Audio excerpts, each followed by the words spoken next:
A very warm welcome to this edition of Behind the Headlines, coming your way here at UBC, the broadcasting house, here at Nile Avenue in Kampala. My name is Charles Odongtho, and we are going to be looking at the conduct of the elections. We are going to be looking at whether it is possible for Uganda to have a peaceful 2021 elections. And to discuss that, we have our guests here, starting with the Minister for Security, Honorable Eli Tumwine, General Eli Tumwine. You can say hello to the viewer. It is your first time you are made an appearance to this show. I welcome you to the show. Say hello to the viewer. Good evening, viewers. What a wonderful time to share in this program. On his right is the Honorable Ibrahim Semujunganda. He is MP for Kira Municipality. This is not his first time, but Honorable Semuju, say hello to the viewer. Good evening, viewers. And our usual panel, made up of gentlemen and lady, starting with Ramadan Gobi, who is back in the studio. Last week he feared, but he's always vibrant on the show and in the studio. Ramadan, you're most welcome. Thank you, Charles. Good evening to the viewers and the guests. Good. On the line through Zoom, we have Honorable Margaret Muhanga. Margaret, can you hear me?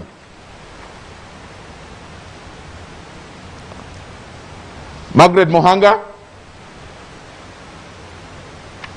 Okay.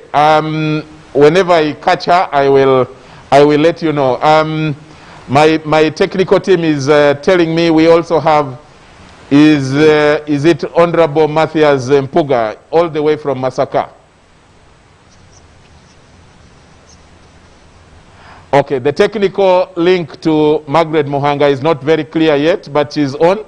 We are going to start the discussion. Muhanga will be joining us in the course of the discussion. General Eli Tumwine, you can start us off. We started the election, the campaign started on the 9th of November. And from the outset, we saw a lot of tension building, a lot of excitement, and then followed arrests and all that kind of thing. But we need to discuss a number of that and all the issues around the elections. And the main question we are driving at, and that we want to answer by the end of this show, is whether or not we can have a peaceful election. Our interest is to ensure that we have a peaceful election. And you are one of the persons at the front of that. We will be discussing some of those issues, matters related to security, and whether those can positively affect or impact the election. Let's start with finding out. You have seen bullets on the streets, arrests, and shootings, and a number of deaths. Would you say this election can end peacefully, in your view? And what is that evidence? Well, I will start with the historical context of our country. The country has gone through a process, not of one election, not of two elections, not of three elections, not of four elections, but of very many elections which we have had before. The uniqueness of this one, the only uniqueness of this election, is because it is time of COVID. And the usual character which we normally see, which people are used to, of rallies, which are very exciting, and really all these elections, for those who have been around, have been seeing. Which make it fun. It is very exciting. If you could bring the footages of the old rallies, how huge, how people participate, how masses gather for all the candidates. When you look at all those, you see the character of what an election, of the type of elections we have had all these times. Yeah. And not that they have all not had any challenges. All of them, whenever they are there, we always have some challenges. But we have had these elections, one after another, and that's how we have maintained the democratic process in the whole country.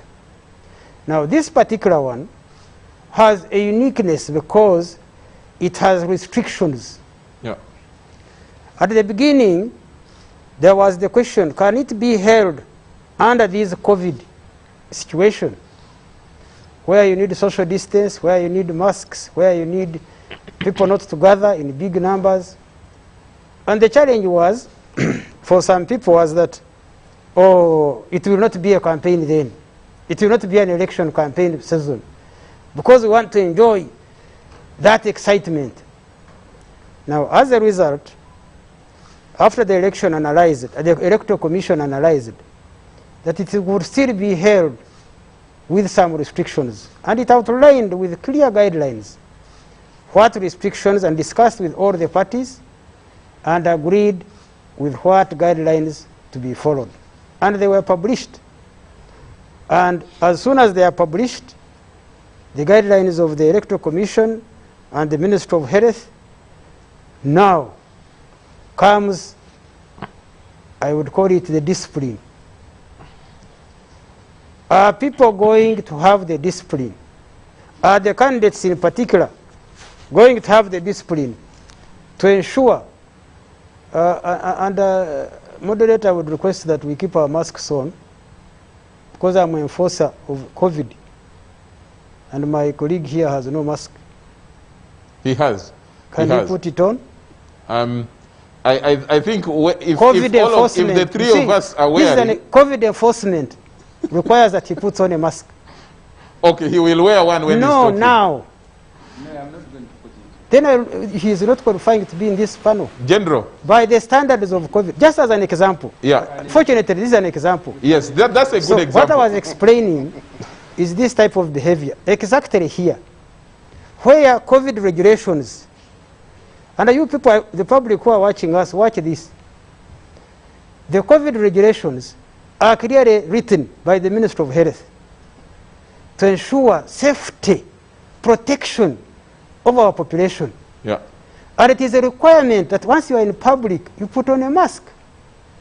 Here we are in the studio, and one is saying, I defy. Now, what do I ask him. No, you are not the enforcer of COVID. When he starts talking... Wait, you are not the enforcer of COVID, I am. Now that you are As the Ministry of Security. Well, that's what I'm putting to the public. The public will arrest you. General, first and keep when to you the are charged, point. no, First no, keep no. to the point. No. I'm going to ensure when he starts talking, not even now. He will wear one. No, I am not the rules of COVID. because to me I say so. Yes, because it's not me, it's the Ministry of Health which said so. It's the government of Uganda, They ask you, for which I have to enforce. they ask So, you about elections, you are discussing. this is an example which has helped. It is So, a good example you have given. I will So continue. It stays as a good example. So let's him not divert us. Yeah. You are all diverting yourself. Now, let us expose what the problem is in this election. So what has happened in this election is that the presidential candidates who were briefed at the nomination day by the Electoral Commission, given the guidelines, some of them decided to defy them. Openly, publicly, with evidence, having rallies with people without masks. And I can tell you that most of the candidates have actually violated, except one. Who?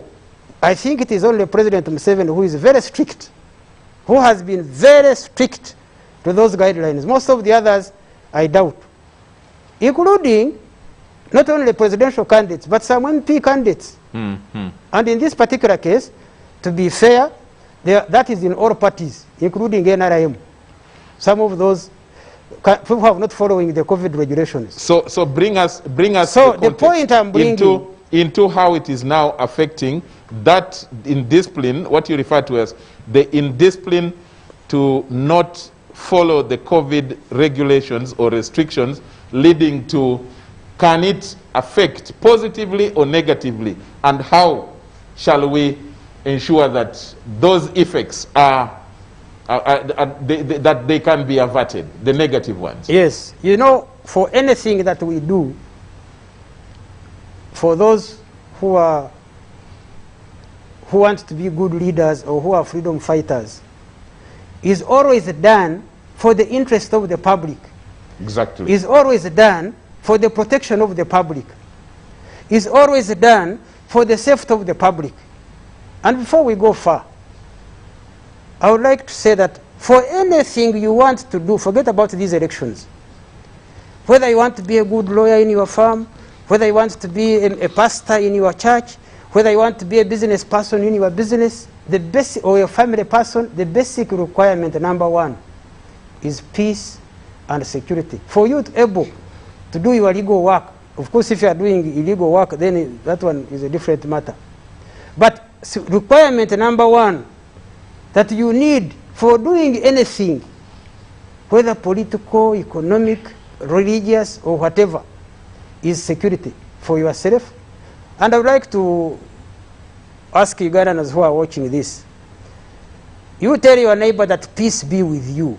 Just even if you are in the home, at home, just wish your neighbor so that it goes in his head that everyone needs first have peace in himself. Peace be with you, General. Peace be with you, my brother, and peace be with you, with my neighbor here. Peace be with you, Ramadan. Peace be with you, Semuju. Brother Semuju, peace be with you. So, that's the beginning. Yeah. The beginning is, let everyone's mind know the common interest which we defend. Okay. The common interest which is protect the people from danger. Yeah.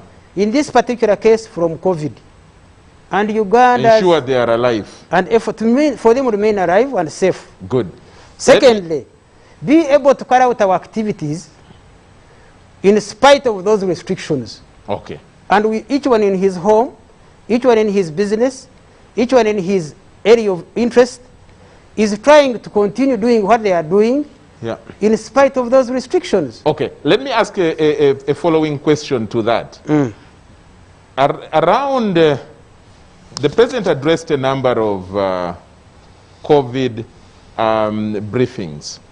And in one of them, the President, I think it was in an interview with one of the televisions, the President said it would be unwise. I'm just reframing. I don't want to use, the President sometimes uses hard words.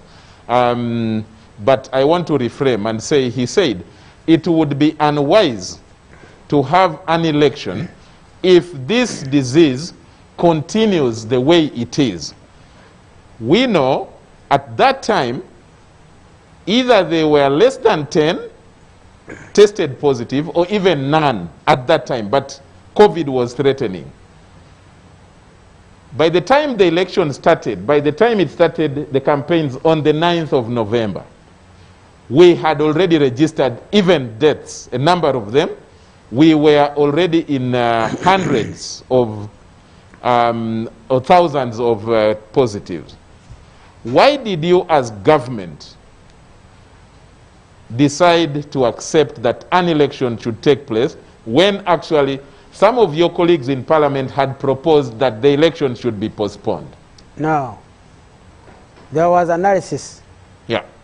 First of all, at the beginning, where that question was, is it possible to have elections, was because there hadn't been enough understanding, and the word there is understanding, of what COVID was, how dangerous it is, how it catches everyone, how it can be avoided, and the process of continuous painstaking education took place. And that education saved Uganda from having a high number of cases of COVID, including those of death. But there is no way if anybody, like my brother here, is determined to remain without a mask, if somebody says, however much you teach, however much you say, me, I'll behave my way, at his own or her own risk. That was not, this is not the first disease, but this was a unique disease, so which was new, and therefore the whole process was study, analyze, project, see, enforce, and a lot of effort was put in. Yeah. But there is no way the country could move on at that. You know, it is not only in Uganda, but you know that many countries locked down, opened, and some have now locked down again. True. Because of the second wave. So it is not Uganda alone which was moving systematically to ensure that now that the people understand, now that people can safeguard themselves, those who want, but those who don't want, what do you do to them? They take the risk. And it did not even fear people like Trump, President Trump, who was objecting, just examples, but did not fear him.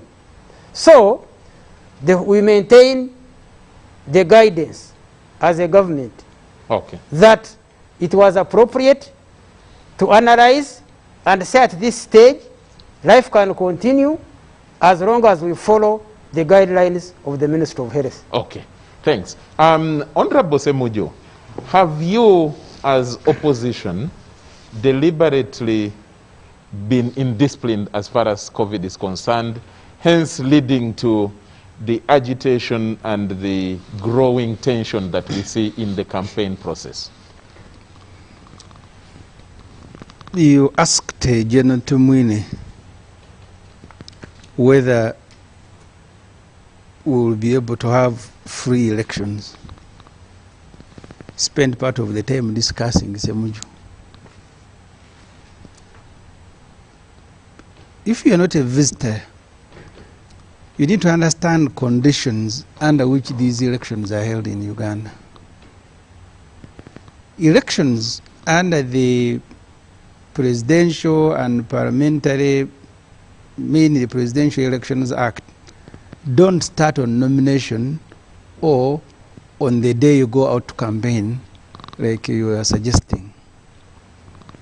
Under the Presidential Elections Act, people aspiring to be candidates are statutorily allowed to go and consult 1 year before elections. 1 year before election. 1 year or 9 months? 1 year. We did not have elections 1 year before nomination. They did not allow them to go and consult. They were beaten. General Tumukunde, who is their colleague, they went to where they killed the people to come to power, was beaten. The Honorable Chagulanyi was beaten. Thus, elections had started.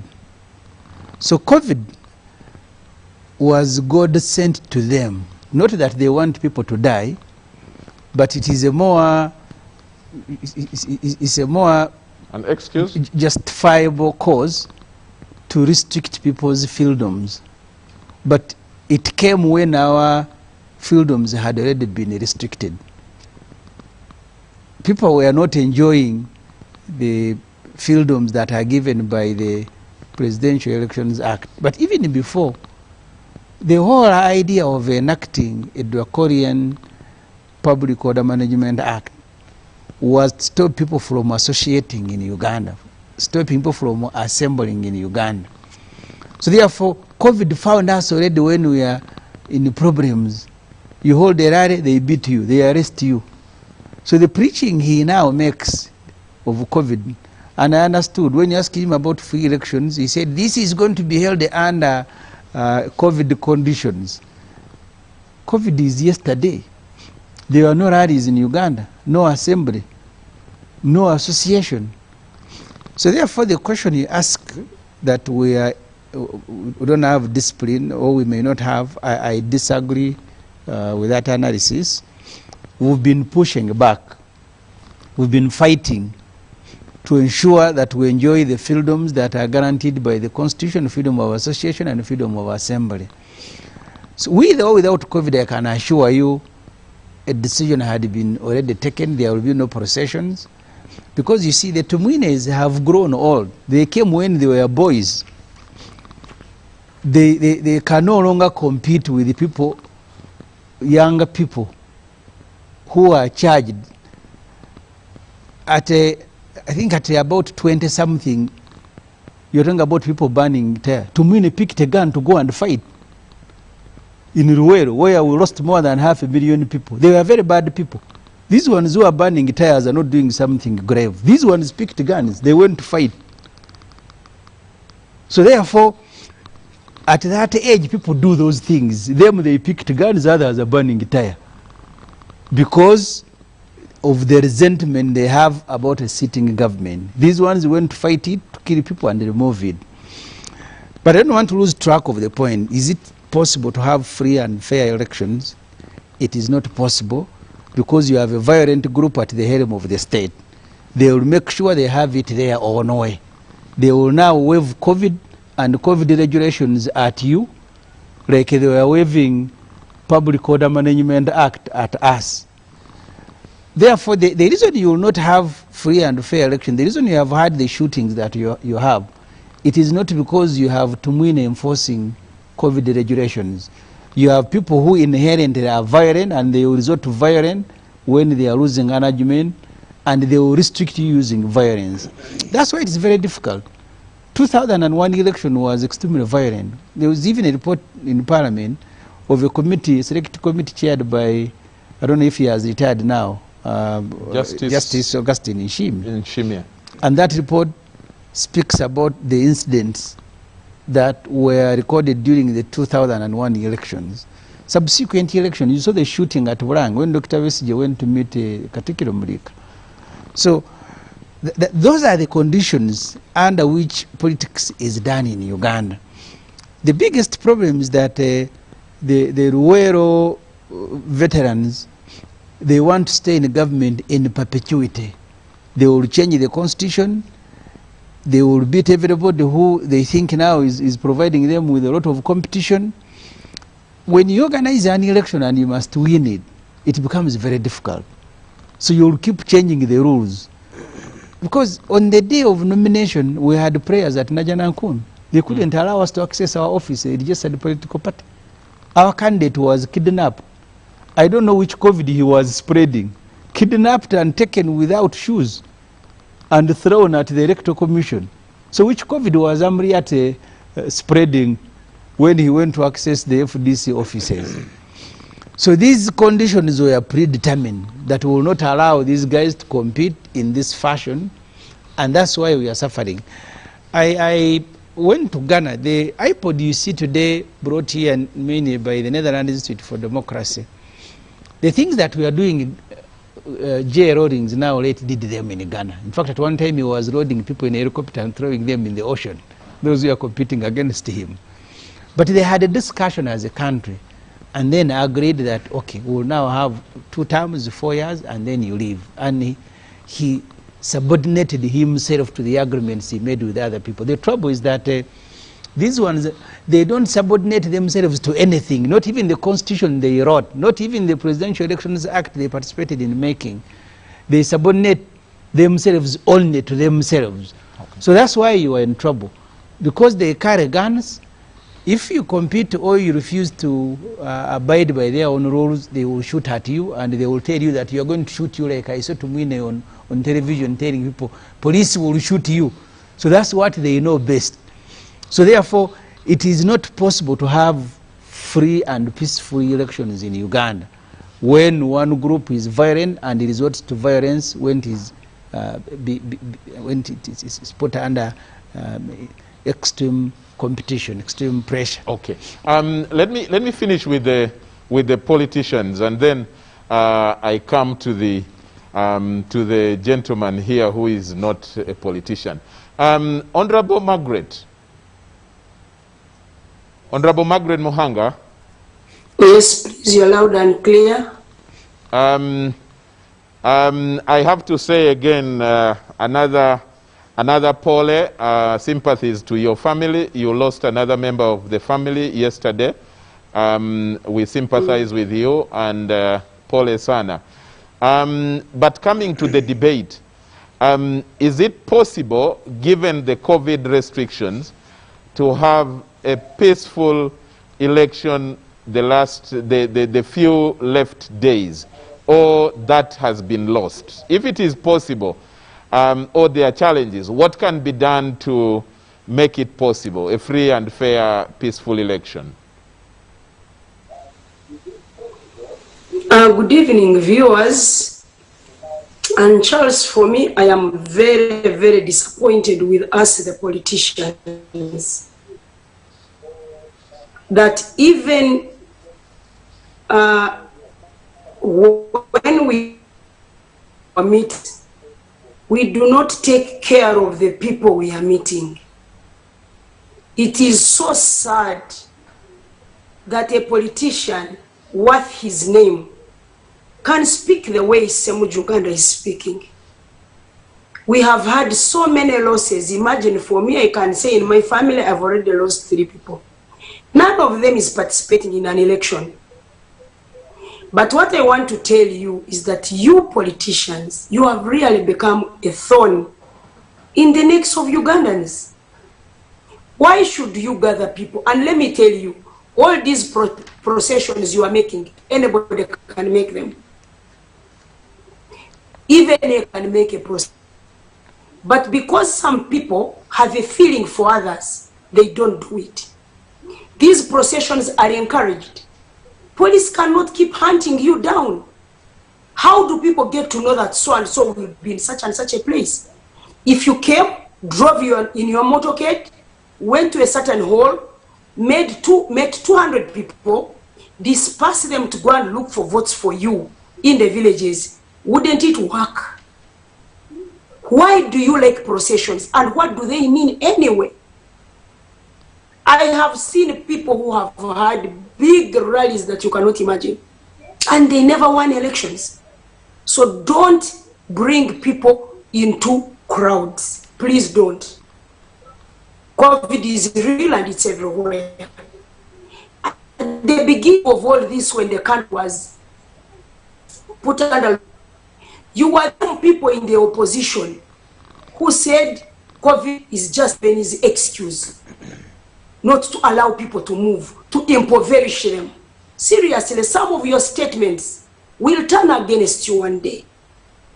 The incitement you are creating in Kampala, how come there was no one demonstrating in Fort Portal?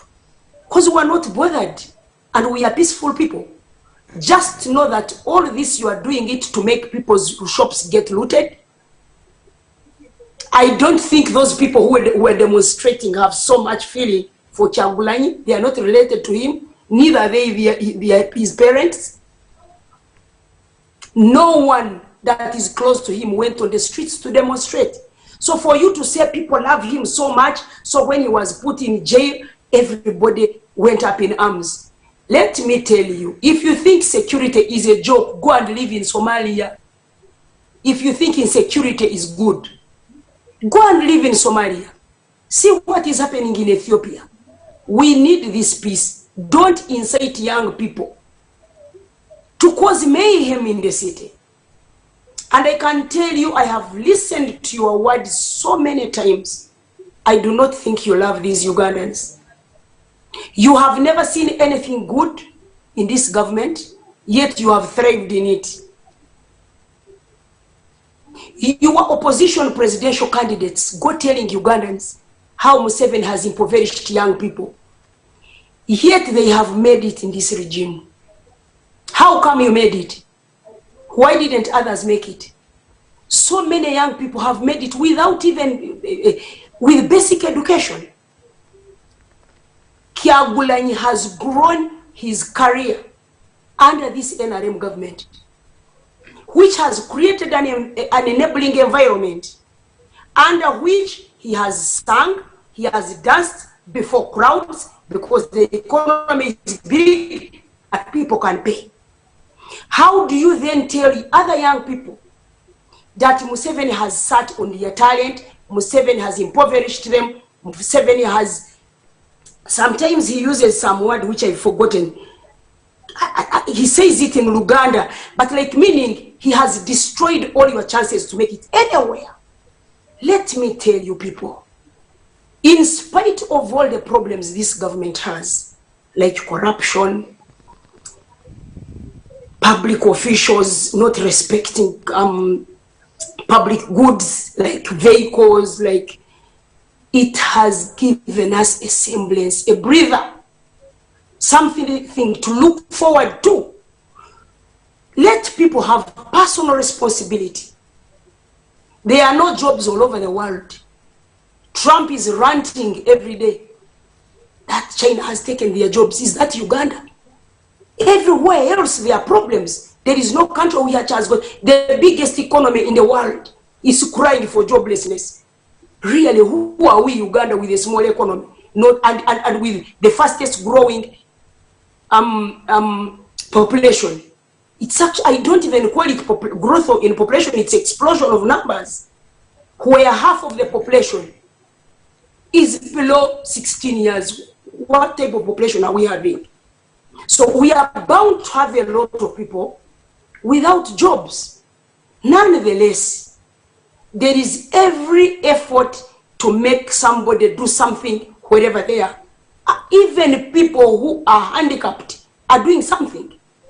If you are using your energy to throw a stone at a policeman, to wrestle a policeman, to get a hammer and hit at a policewoman, really, and you come and praise this young man and tell us he did the right thing, you should condemn this in the strongest terms.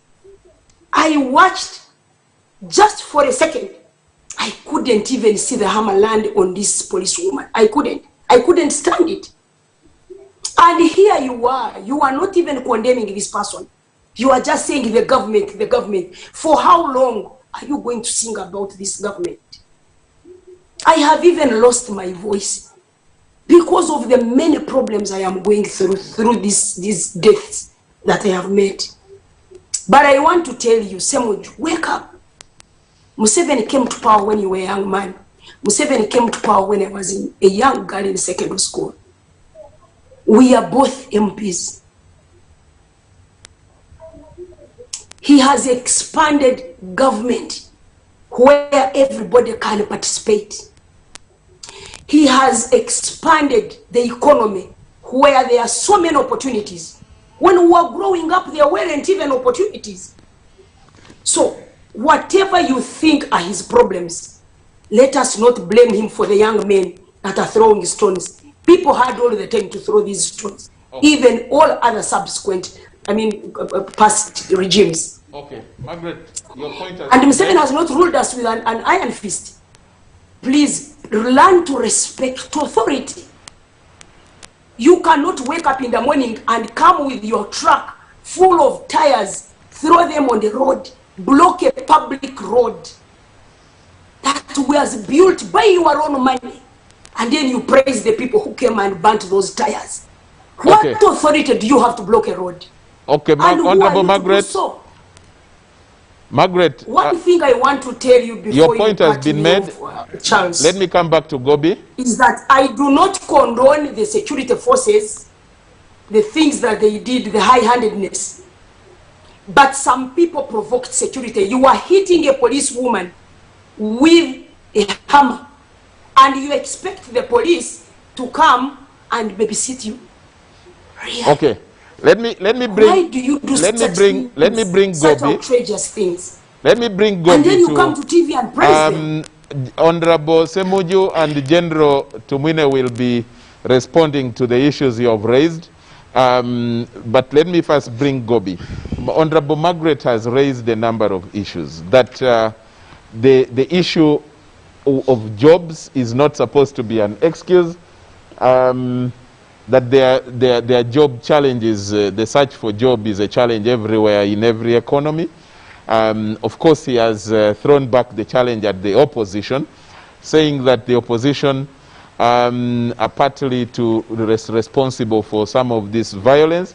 And of course, there are other issues that Semuju has raised. Weigh in at this point, and then we go to the proper discussion on the issues that have been raised.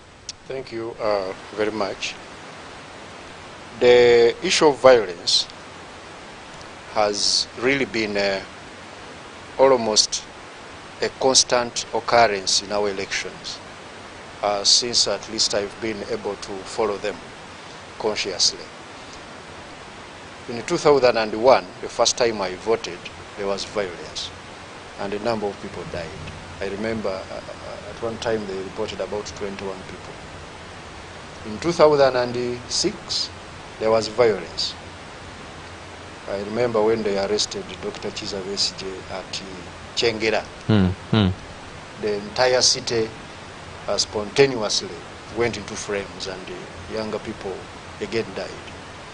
2011 was relatively peaceful in terms of campaigns, but after the election there was this walk to work and so on. Again violence. 2016, you remember very well what happened. So I've been, after watching what happened last week, as a person who is more interested in a systematic way of looking at things, I went back to political economy and I was asking myself, what usually causes violence in the electoral processes and the elections generally? And there we need a framework if we are really to answer this now becoming a norm in our political game here. And that framework usually contains eight parameters or variables which we need to look at. The first thing is the perpetrators. Who are the people who usually perpetrate violence in election time? Someone who can easily run to those who carry the guns. But also we have the politicians on both sides of the aisle, those in the ruling party and those opposing the government. You have also the general public and a number of other players. Some could be even, foreign interests and so on. Then the targets. After the perpetrators, who are these, who are targeted by this violence? Who are the victims? Are they necessarily the people who are participating actively in the violence? Not necessarily. We need to look at, for example, the number of people who died in Kampala here. Most of them were innocently, moving around their own routines, and they got shot or knocked or so on, and they died. We need also to look at the methods used in perpetuating this violence. Are they planned or spontaneous? Look at, for example, what happened last week. When you see a vehicle carrying tires, you see other younger men, within no time, they have, torched a number of places and so on. Had they planned it, or was it just spontaneous? And this, really, we need to interrogate it as Ugandans. We need also to look at the locations usually. Where does violence start? Cities versus the rural. Look at also the CBD, the Central Business District of Kampala, versus the suburbs of the city, and so on and so forth. Look at the motive. What drives this violence? What is the motive behind it? We need also to look at the triggers, because triggers are not necessarily the causes. Yesterday it was the other day, arrest of Honorable Kyagulanyi. Similarly, as it was in 2006 against Dr. Besigye. What 2005. As government, 2005. What lessons has government learned from this? Those who are being, managed by General Tumwin and others. How do you prepare for your operations so that it doesn't cause violence? The style of arrest. For example, do you provide enough information to the people to understand the context in which you are arresting their candidate and stuff like that? Then the underlying causes. Now they come in. The underlying causes, they are the structural drivers of violence in Uganda. And that's, I think, where Honorable Margaret was trying to underplay aspects like unemployment, that it's everywhere. Yes, it could be everywhere, but Uganda is Uganda. You know, everywhere is different, and indeed Uganda is different. Look at the impunity of certain players. Look at the inequitable distribution of power and resources. These are questions we must answer. We need to interrogate. How do we distribute power in Uganda? The winner takes it all, and the loser loses everything. You know, do we really need to continue that way? Because now the election becomes a do or die. If I lose, I'm finished. For the next 5 years, I'm finished. Yes. So can we have a way of sharing power? And lastly, let us look at the effects of this violence. Who is affected? And how does it affect our elections? The credibility of the election, the democracy itself. How many Ugandans, for example, will turn up to vote in an environment where they are not sure whether they will not be shot, whether they will not be, stampeded by people running from tear gas and so on? Then even the peace itself we want to protect. How does violence affect all of this? So these charges, to me, must be all of them interrogated if we want to avoid violence in Uganda and address them. Okay. And maybe later, because I can see you need to take back your time, I will talk about briefly what I've actually discovered in the defense white paper of 2004, which General Soke wrote and his team on Uganda's security and the environment in which we operate then, and he predicted what will happen. What did he predict? Anything like happening? Oh, absolutely. Okay. 16 years, if you can't read, and it is a public document, it's out there. Some of us who are academics, we are interested in reading some of these things, because they painted the scenarios, 3 of them. They talked of the best scenario where Uganda will prosper, and everybody, develop. They also painted the intermediate scenario where we are going to have some challenges, a few challenges, but Uganda will consolidate whatever we had achieved.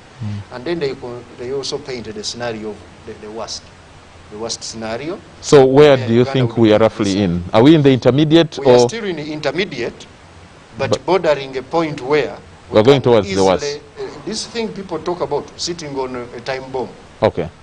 Sometimes we need to be very careful with it. Good. General, you have a plate full to respond to, starting with some of the issues that Semuju raised. Now I need the discussion to move a bit fast, but touching all the issues that that are being raised. Can you respond to a number of the questions? Semuju said the COVID restriction is just an excuse, in other words, but that you already had intentions and you had the predetermined intentions to restrict the campaigns. One, because he says, he accuses you and your team of the liberators of being old and can no longer sustain a fast-paced competition. And then Gobi has raised a number of issues, one of which is very important we must touch on, especially for you at your level, high up there, as security minister. There were a number of people, and someone has just sent in a message also from someone from Arua says, Charles, majority of those who were shot were not involved in the riots. That is something that compassion should be shown about. No senior officer has shown compassion towards the families of those that were wrongly shot dead. Instead, you are talking tough. Now, that is something I need you also to touch on, General. I am told government has not responded with a message of condolence or compassion, like this viewer is saying, to some of the people. Like, for example, that Muzei John, who came from Bushenyi, innocently doing shopping, and then a bullet catches him in the throat. Then there is that lady who was taking pictures and is shot. Then there is another gentleman we saw who was in his shop. Such persons are many who died in this shooting as a result of an election with restrictions arising out of a campaign which is arising out of COVID. Now, is that how it was predetermined, in the words of Semuju? General, you can take the point from there. Well, I will definitely start with the Honorable Semuju's assertion that COVID was God sent, and it is more justifying cause to give, just restrict them.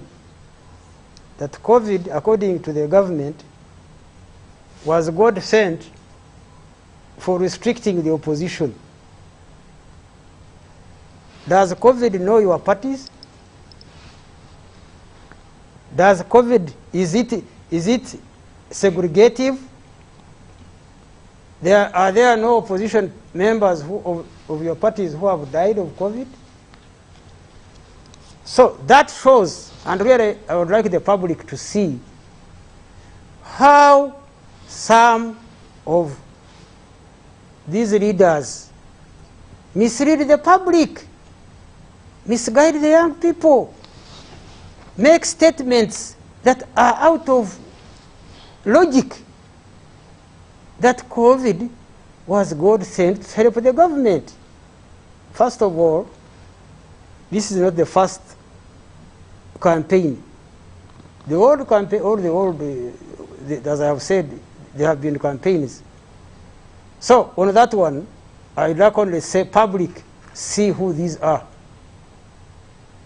If there is anybody who has enjoyed freedom of NRM government, is Honorable Semuju. And I always tell him this whenever we are in a studio like this.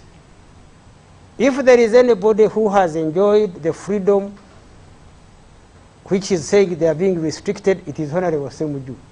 The last 10 years he has been in the parliament. Then he goes on to say that they have been fighting to enjoy their freedom. If there was no freedom, with all the heinous, criminal, inconsiderate, insensitive statements that you make in public without caring their implications, and you will go free, which is not something to be proud of, but you should be ashamed of, is a sign that you really don't care about the people of Uganda who like peace. By the way, out there, don't mind about these people who only talk. There are very many God-fearing, peace-loving, patriots of Uganda who are in their homes right now and who are not involved in this talk chaos, but who are busy doing their day-to-day work in peace and in freedom, only being disturbed by this type of people. Now, Honorable Semuju makes a very stupid statement, and I'm calling it deliberately stupid because he says these people have grown old and therefore they can no longer compete with the young. How old is Biden in the United States, who has just won an election? 77. So has he not competed with a younger person and beat him? But the young person is also old, 73. Wait a bit. So this question of age is a diversion.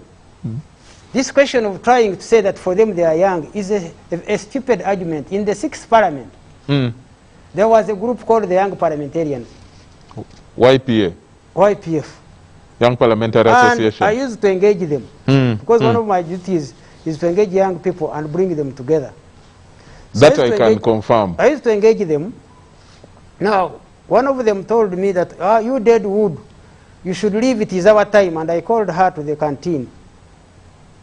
She can testify that I told her, my dear, you young people, be careful, mind your language about calling even if they were your parents dead wood in a home. Because me, I take a country like a home. Hmm. In a home, do you go and tell your grandfather that he's dead wood and therefore should be removed from his home? I told her, if anything, the best you can do is befriend these old people. Hmm. And I was engaging her, so that I said, you are better off befriending me. Because these people whom you are threatening, first of all, they are experienced, they are tested, they are proven, they have the respect of the people, they have a great following, they are well entrenched, they are even richer than you. Now you trying to threaten their defense or trying to threaten them is a danger to you more. Because if they can hold their ground more firmly than you who are running up and down. Therefore I said, best thing, befriend them. Where is that young MP? She's a positive cadre now. But I can even tell her, I can even say, because it's not a secret, she can testify herself. Honorable Wanyoto. Yes. Yes. So she can testify to this. Hmm. And she said, since then that message opened her mind. I said, She now, befriended you? not only befriended me, I told her, Yeah. let's now create a harmony between the two, Okay. where you will be having trust in us, and we have trust in you, and that will make even the power you want. If we don't fear you, if we are not worried about how you handle matters, even power will be transited without any worry. But once you threaten us, we are very dangerous. That's what I told her. We can be very dangerous. But therefore, in a country is like a home. You keep the home together. Okay. The relationship between the grandfather, the father, the grandchildren is for harmony. Okay. Now, in the case of the opposition, and I'm really will come to the good points which Gobi has given, but before I come to those, I wanted the public to see who is giving the message to you young people, especially in particular, which is giving hope for the future, and the ones who are giving you messages of desperateness, of despair, of loss of hope. That is not how you build a country. I would like you to see leaders who give you a hope for the future, who talk about common interest of the public, not those who are saying, you know, COVID, even if it kills you, it's because the government is the one who are taking advantage of it. That's dangerous. That type of message is what we should oppose, reject, and tell these people to go where they belong. Because anybody, I don't care whether you are opposition, whether you are a politician, whether you are whoever you are, who does not look for things for the common good, for the common interest of the people, who go sectarian, then watch out for those, because those are the danger to our society. Now, when he talks of of saying that at that age when the Twiners picked guns is an age when everybody can burn tires and burn a city, not at all. Not every young person must be violent and against the public interest and threaten life and property. Yeah. If there is a good cause, as there was, and that has been our historical mission, to defend the lives of the people of Uganda against whatever force. At that time it was government-inspired violence against the public. For protecting the people of Uganda, then we went for that good, noble cause, fortunately, which succeeded, and the results are visible since then. However, to say that every young person has the freedom to burn the city, to disrupt peace, the day before the riots, life was normal. And of course, the third day, life was normal. After we quashed those riots and that violence. And therefore, young people, don't be misled that being young is a right to violence. Can I make a follow-up there, General? That is a complete... sorry to interrupt you there. That is how they are inspiring violence, General, inciting it among... It is not the right of young people to riot, to demonstrate, to destroy property, to threaten lives, that is wrong. A demonstration, peaceful, is allowed by the Constitution. That one have A been peaceful there. demonstration is allowed. Not a riot. A riot, the violent riot, is not allowed. That Yes. one I agree with you. But have they a condemned it? demonstration, a peaceful demonstration, is allowed by the Constitution. And I came with a copy of the Constitution just in case you will need it. You refer to it. I think.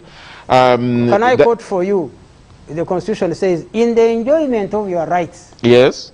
do not infringe on the rights of others. That's why I said peaceful. Yes. Peaceful demonstration. Yes. But anyway, I wanted to go back to what you said. We quashed the demonstrations or the riot. The question is, what methods did you use to quash it? Is it supposed to be, and that's where I want you to, because you referred well to your role in going to fight against what was seen as a repressive government, a government that had gone, in your words, that had gone against the will of the people, and that's why you fought. In fact, I think it is Pecos Kutesa in his book, How I Saw It, who talks about how he saw President Museveni then, I think he was Minister of Defense, how he was mistreated at a roadblock in Chireka, and that alone angered him to go into the bush and fight against that government, 1980, 1986. Now, today, as we saw, you decide, and you are the Minister of Security, that's why I'm raising this question to you, Honorable, so that you can respond to them, that you decide to let loose men in civilian, some of them in slippers, looking very scary, and they were shooting sporadically into buildings, and you could see that. Is that the method you are supposed to use to quash any of these demonstrations of people who are unarmed? And they are your people.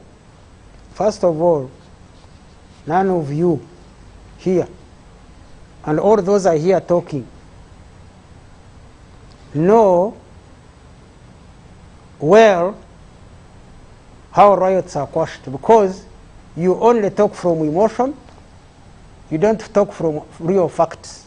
Tell us, General. If it is a peaceful demonstration, Yeah. there are guidelines to how you handle a peaceful demonstration. If it is a riot, there are stages of how to deal with a riot, and they are very clear.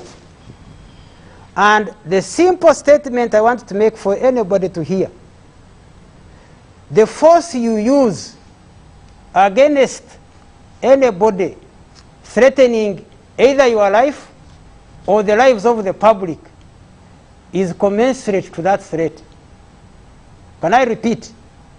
There is no law that defines how many bullets you shoot or what method you use to quell a threat. Once there is danger of you, like any civilian is threatening your life in self-defense as a security officer, there is a right for you to use whatever force is in your means. No. To prevent. Don't say no, I'm telling you now. There is no law. The law defines reasonable. Please. What is reasonable? If my life is in danger and you're about to kill me, can I tell you how I am alive?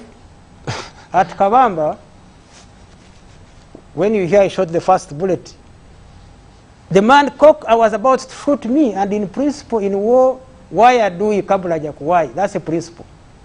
You kill the enemy before he kills you. If you see a civilian is about to kill you, whether with a hammer, whether with whatever weapon, you cannot wait that he kills you to be a good citizen. You will be dead, whether you will not be a good policeman or not. So the simple standard in any country of the world, the amount of threat is commensurate to the threat. If somebody is about to kill the public, as people are doing, burning lives of people, working them naked, chasing them in vehicles and crushing others, hitting them with whatever means were available, we threaten, by the way, I repeat this, the role of the revolutionary forces and the security forces is to defend and protect the lives and property of the, not only sovereignty, but the property and lives of the public. Once you threaten the public and put the public, and you want to burn Kampala, you want to burn the city, you collect fuel for burning the city, you hide it, you collect tires, premeditated plan of evil against public interest. How ashamed you people are that you are condemning the security forces which saved the destruction of public life and lives, which has always been why they are deployed, and you people are in your houses sleeping when they are out there guarding you. Whoever it is, I hear leaders, some leaders who only condemn security forces. Without those forces, you will not be what you are doing. The moment if we remove those who are guarding you, you will be more in trouble over the bad people, because in society there are bad people. Okay. Now, once they get bad leaders who incite them to commit crimes, and you behave like a criminal, you are treated as a criminal. So this whole nonsense of saying the whole blame is on security, who caused it in the first place? There was peace the previous day. There has been peace in the country, in the whole country. Is peaceful and calm. Who caused the problem? Now, Gobi brought a very good point. Motive. What was the motive to burn the city and destroy the lives of people and disrupt the peace? General, we are supposed to go for a break. Yes, so I what wanted was to find the out motive from who was responsible? From your authority, before we go for the break, did you have intelligence about these predetermined or premeditated plans? Can I show you how many days before? No, many days. Do you many know days. Do why you know, didn't you quash? Why didn't you stop it and nip it in the bud? Don't teach us what to do. Let me tell you. You know. No, me, I'm just asking a question. Let me now tell you. You know how to deal with a boil? Have you ever had a boil on your body? Do you know how to deal with it? You leave it to get ready. So that it can burst on its own, and then you carry out surgery properly. We had information that these people were preparing for this. When we arrested, when we arrested their insignia uniforms, remember that? The uniforms of NUP, with ranks, with levels of command, with their whole structure, we knew what they were up to. Okay. And we're waiting. I need us to go for a break. Wait. We're waiting for this boil to burst. Unfortunately, it has burst. Okay. I will bring in Honorable Semuju. Immediately after the break, I'm bringing in Honorable Semuju and the rest of the panel. But let's take a break right now.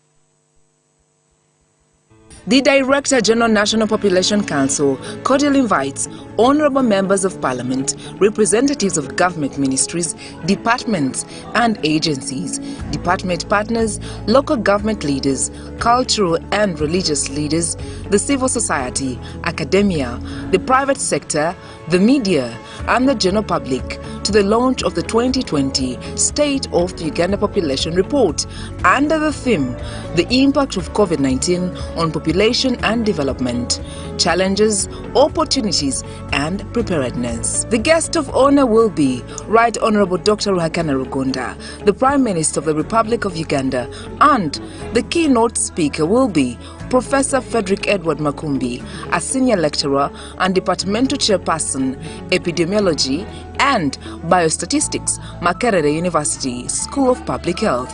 The launch of the 2020 State of Uganda Population Report will take place this Thursday, November 26, 2020 at Sheraton Hotel in Kampala, starting at 9 a.m. to 12:30 p.m. Follow us on our social media platforms or visit our website www.npcsec.go.ug. Please note that due to the COVID-19 standard operating procedures, entrance to the physical event at Sheraton Hotel is by invite only.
In order for me to be able to answer this question about what are the top problems in Kampala, you have to have walked in the 135 villages of Kampala Central, which I've done.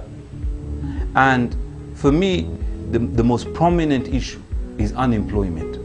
So what we need to do is to move away from job seeking and look at job creation. Job creation is a big possibility in Kampala because, number one, we have a very entrepreneurial group of young people.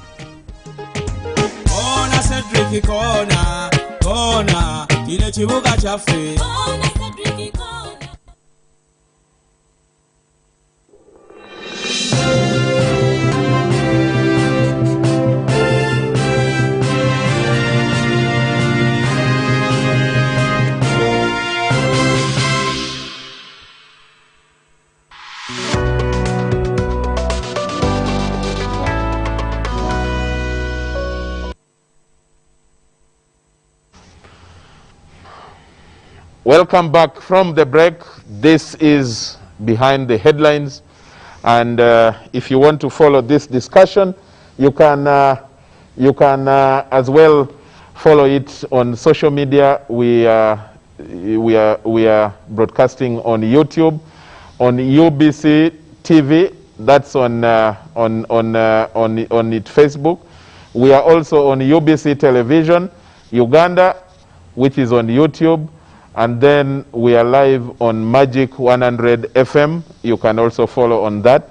But you can also use the hashtag UBC Behind the Headlines. Hashtag UBC Behind the Headlines. And you can join in the discussion and leave your point there. The topic we are discussing, the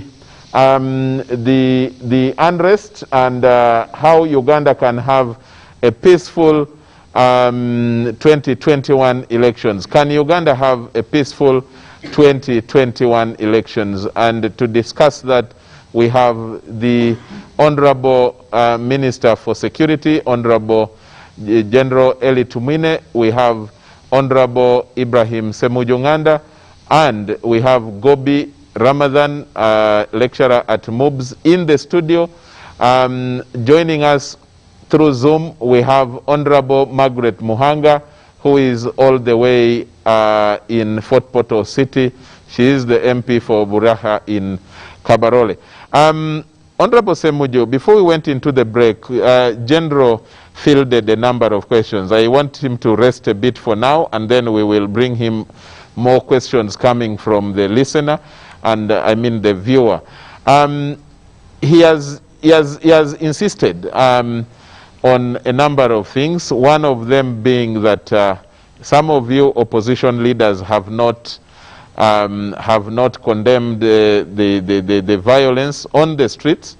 And what's your view of this? And especially looking at elections, we have just had about 2 weeks of the campaign. So we have more days, the whole of December and half of January, before the voting on the 14th of January. How will this election proceed? First of all, the general, he blames everybody except himself. If you shot people who are burning tires, you shot, first of all, that in itself will be extrajudicial killing. You shot the one who was hammering a police woman. No, The list of people that you killed but not shot. are bystanders. I have just watched one of the TVs this evening. A woman who was seated in a coaster and she was shot there. The bullet is still stuck in her spinal cord, languishing in a hospital. These are the majority of the people that you shot at, you killed, you maimed. And you don't feel sorry, and for you that was the quashing of the riot. And that was not premeditated. Because you see, and I have kept telling people, and you don't need to be extremely intelligent. If in one day, in 2 days, because of a riot, because of a burning of tire, you have killed more than 45 people, do I need to have been in Iruwero to know how many you killed when you faced armed people? In one day, you've shot and killed 60. Because they are rioting, you are shooting in arcades, you are shooting people who are traveling in taxis. I do not have to have been in Iruwero to know when you are faced with the armed people, how you behave. Because the examples are there. What you did in northern Uganda, burying people alive in Burucho, roasting people in Mukura, killing people here during the Uganda riots. Everywhere you have been, we know how you have behaved. You can parade yourself as a patriot, as someone who cares about Uganda. That self-entitlement, because you fought in Iruwero, so you set the standards and everybody must abide by them. So the public must judge Semuju and not judge Tumwine. The day you will discover that other people have a stake in this country and you begin treating them with courtesy and respect, it is the day when we will have peaceful elections. Because the players can change. Yesterday it was Besigye, the other day you were confronting the Kabaka of Uganda, the other day you were in Kasese massacring people.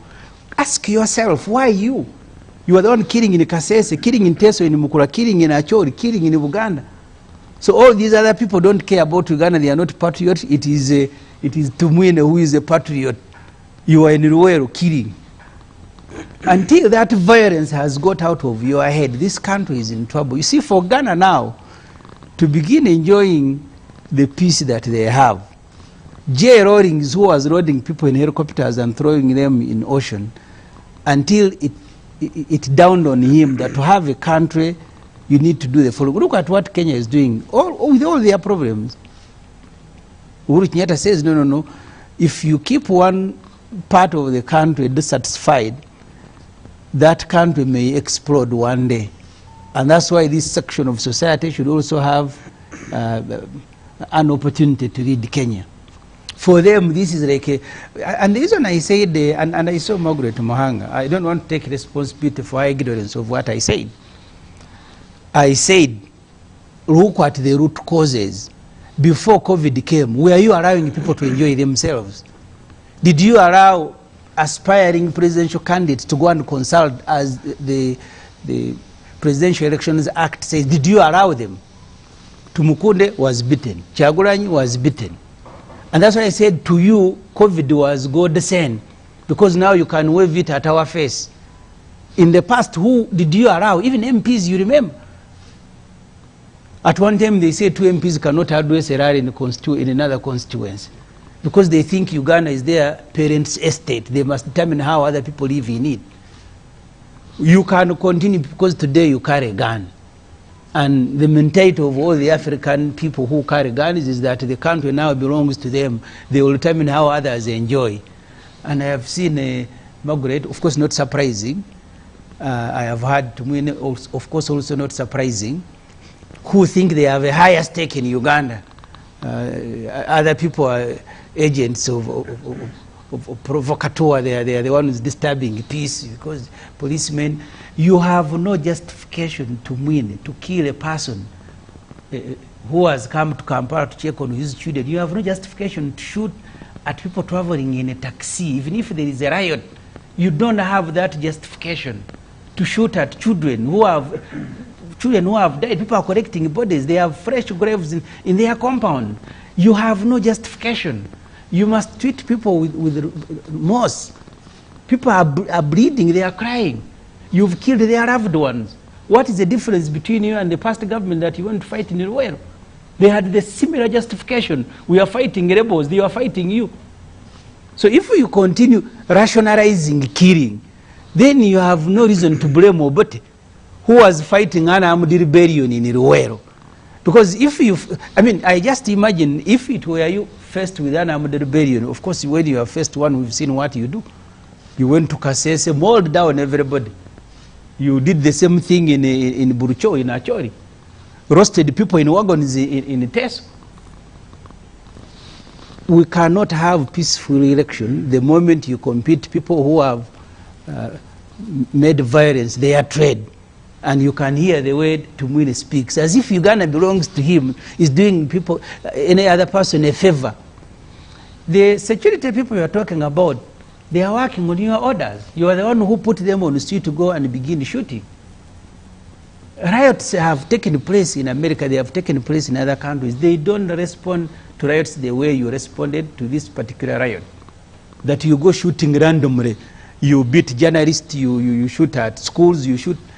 This has to stop if you want to have a country. Today, you are the one who carrying guns. I don't know who will be carrying guns tomorrow. When Obote had guns, he thought he had the monopoly of these guns, the same mentality that you have. If you don't want elections, you don't organize them. Just announce that there will be no elections in Uganda, and then you will have no candidates. The moment you nominate candidates, even the COVID you are talking about, Charles, I was telling someone, giving someone a very simple example. The way Ugandans are assembled, you will find someone selling drugs in Kampala, and he has 300 people who have collected around him. Because, and Margaret says lack of jobs is not a serious matter. I don't know where she lives. She lives in heaven, where if you don't have a job, it's not a serious matter. In other countries, in Sudan went up in flames because of the price of bread. And that's what removed al-Bashir, because people couldn't afford a meal. So therefore, the totality of people who speak for this government, of the planners, of the murders in Kampala, if that mentality of a strong man does not stop, of mighty is right, I have a gun and therefore I'll shoot you. Policemen have a right to shoot you because you are about to also to kill them. If we don't fight that mentality, we don't have a country. And it does not matter how long it will take. And it doesn't have to be me. In 1980, it is Dr. Semogere whose victory was stolen. Museveni, who had lost an election in Mbarara, was the first to go to Ruwero to fight. The statements I make here do not in any way suggest I will be the first to go and pick a gun and maybe cause violence. We only care because we all live in this place called Uganda. If we organize the elections, we must also be prepared to lose them. But you organize an election that you must win at all costs. You must determine how people compete against you. You must keep everybody at gunpoint. And you must keep reminding them of how powerful you are, how you can shoot them, how you can end their lives. Please, you can continue ending lives. Even Gaddafi, who had told people he's going to spray them as insects, those insects never died. It is him who had the spray that died. You must change the language to Tumwine, because for you now, you have grown, you are an elder. You can't speak like a Tumwine who went to Ruwero to fight. You are an elder now. Stop speaking like an iron-fisted man who thinks the world owes you. It does not. This country belongs to all of us. You must make it comfortable to everybody. The moment you begin herding us like cows, you will not know when and who will make an explosion. Gobi made a very good point. Ask yourself, why do these things keep occurring? Is it because Semuju is appearing on UBC? The other day, you were shooting at people protesting because you have stopped the Kabaka of Uganda from traveling, from enjoying in his own territory. You are in Kasese massacring people and you are saying they had guns. You are in Burucho burying people alive because there is a war you're executing in northern Uganda. You are in Mukura roasting people in wagon because there is a rebellion. Ask yourself, this anger, how do we deal with it? Do we deal with it by shooting at people? So when they fall silence for you, that is a victory. Now we have finished. You have seen him celebrating. After 3 days, we finished, and he's very happy. Yeah, 2 days. You finished after shooting people. They are still burying. They are very happy with you. You've said the public will judge. The public is judging you. That after tens of people are dead, for you, are you saying in 2 days we had finished, we had finished. Thank you for finishing in 2 days. General, you want to respond to that? Sure. One of the things he mentions is Gobisore. I thought General should respond to those direct references.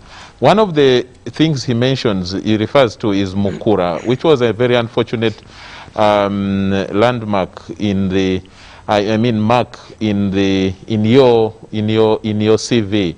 As liberators, and the president came out to apologize about them. Do you, as a senior leader in the military, but also in government, do you at least regret what happened, especially to the loss of innocent lives last week? Yes, well, yes, you can have it. Really, I find that question very interesting. First of all, there has never been loss of life that is not regulated. Okay. All loss of life. That's important, should be regulated. General. And there should be condemnation, tough action on those who do it outside the law. Yeah. The history of the National Resistance Army and the NRM is on record that for us to create a new type of armed force as opposed to the old ones was because we put tough rules in the NRA Code of Conduct, which is now sanctions which is against now those who in the abuse. Act, all of them, which deal with anybody, any errant soldier of the UPDF who make a mistake, we shoot him. That's what our laws say. So that we prevent the negative people, the bad people in our society, from spoiling the good work of the innocent people. So anywhere where there has been loss of life, it is regrettable. Good. However, when it comes to these facts, because you can go to any incidents of these, and each incident has been handled and explained why it happened. In this particular case of the people who have been killed and where people are trying to be sentimental, and I even heard somebody saying no senior person has condoned with the bereaved. Government officials, the Minister of KCC on that second day and the Minister of Health went to the hospitals and talked to the casualties who were there. Government has been condoning with the families and more efforts will be coming out.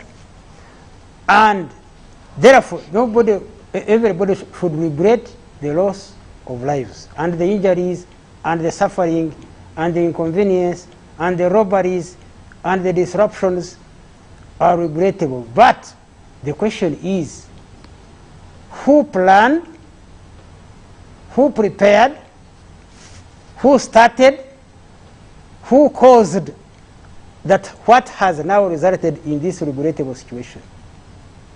Therefore, that's why we need to understand who is misleading the public. Emotions about death of life.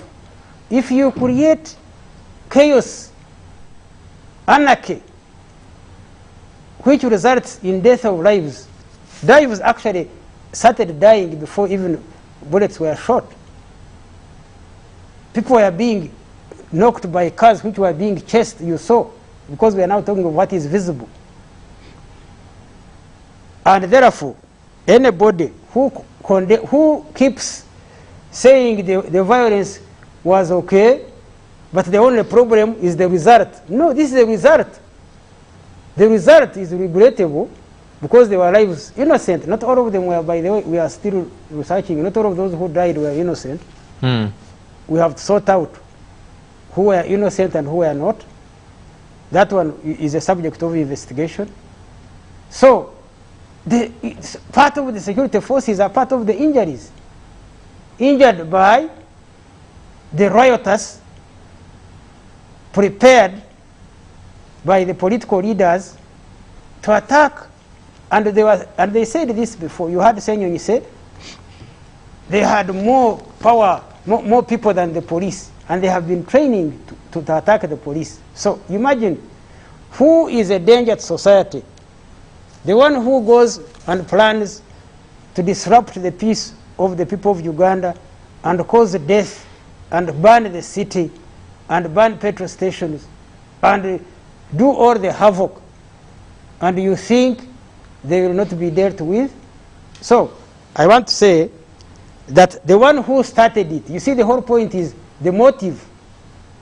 What was the motive of those who started it? And please, you people, he was saying, me, I talk with power. At my age, I have an obligation to tell you Ugandans the truth. Me, I don't go around like this. That's important. Please, the truth remains the truth. Lies always get defeated. I don't want to stand here and say, young people, you have a right to attack the security. They are not going to attack you. That will be a lie. And this is what these people do. They go and say, we train you so that you can attack the police, because our police has been very kind, was not violent, has been friendly to the public because of our training. So, for people to teach those who are keeping them safe and plan to attack them, and then they complain when some incident, when unfortunate results come out of it, you should be regretted, you should condemn anybody. And I'm going to the third point, by the way. There are three areas. There is the action, the physical action of participation in the riot. There is the incitement by the leaders. Then there comes this genocide language. That one is actually more serious. The genocide language that accompanied the violence, where the so-called representatives, I don't know whether they represent Uganda actually, because I'm waiting to hear whether the leadership of the Uganda are coming out to either own these people or deny them, who are threatening other tribes. What does that mean, General? The leadership of Baganda, what does that mean? I'm saying the leadership of the Baganda people. I have not heard. Which one would that be? No, would that both be in government would and that in be an cultural MP? leaders and anywhere. I am waiting to hear. Would that be an MP Anybody in who Buganda? Says, or these people are not speaking on our behalf, because it is not in the interest of any tribe for anybody to speak a genocidal language, which threatens and talk openly and nobody replies to say, no, these are individuals, these are criminals who are speaking a wrong language, which we condemn, which we don't support. We talk of the peaceful coexistence of the people of Uganda, and that's what I think should be said. I am still to hear an official leader say that was wrong, they don't represent these people. Instead, you hear more of the continuation of it. Now you hear the other side. Some people are saying, oh, we are also prepared for you. But General, allow me first guide. Allow me guide.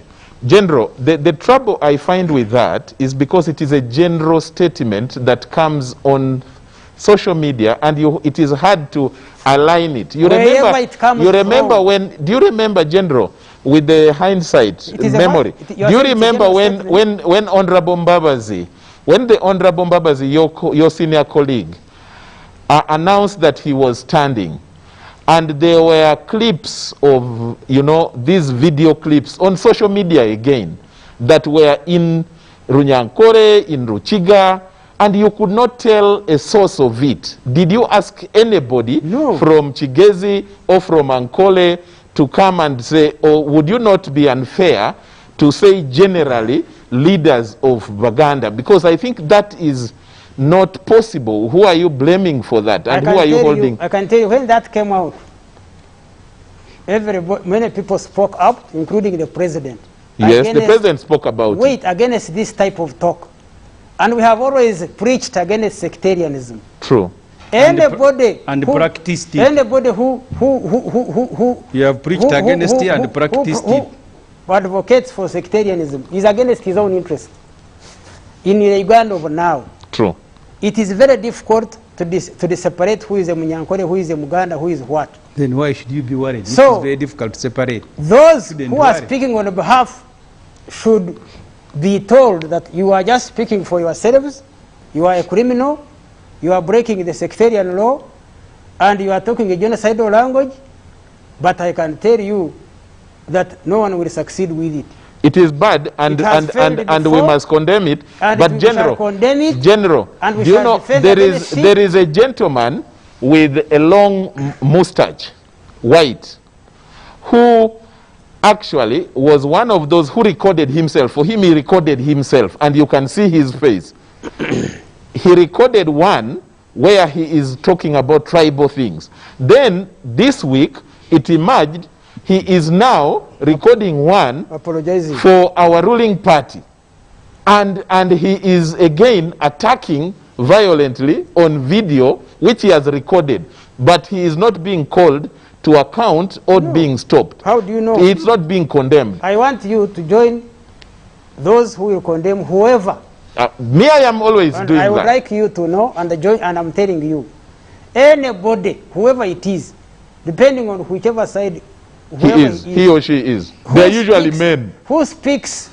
We are talking of the whole of Uganda. We are talking of uniting Uganda. And then you start picking tribes, religion. Please, it has not worked. Okay. And good. Anybody who tries that's a fair point. Will actually not succeed. Fair point. Gobi. I hope before Gobi does, that General Tumwine remembers what the Honorable Kategaya used to advise. What did the late Kategaya advise? I attended the meeting of PAFO in Jinja, in Mbarara, and in Mbale. And the things that you don't want to happen have happened in Uganda before. When Idi Amin went, people of his tribe suffered. The same happened when Obote went. And we must avoid that. And Kategaya, exactly. So Kategaya said, you need a peaceful transfer of power. Otherwise, you are going to be seen the way you don't want to be seen. As a consequence, you like it or not. So his point was, we can avoid it by having a peaceful transfer of power. If it doesn't happen, now you want the debate to be between you and the violence that followed the Idi Amin, the violence that followed the Obote, will be a consequence. You may wish it away, but it will happen. Are riots peaceful?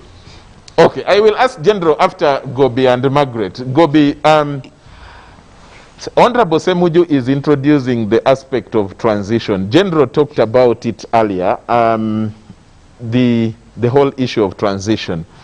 Do you think that we are at where we are because of that, the lack of that, or are some of these young people feeling agitated and all that because of the feeling that we need a new lot, not the General Tumwine's lot? And must they use that means to express it? New lot. Charles. Yeah.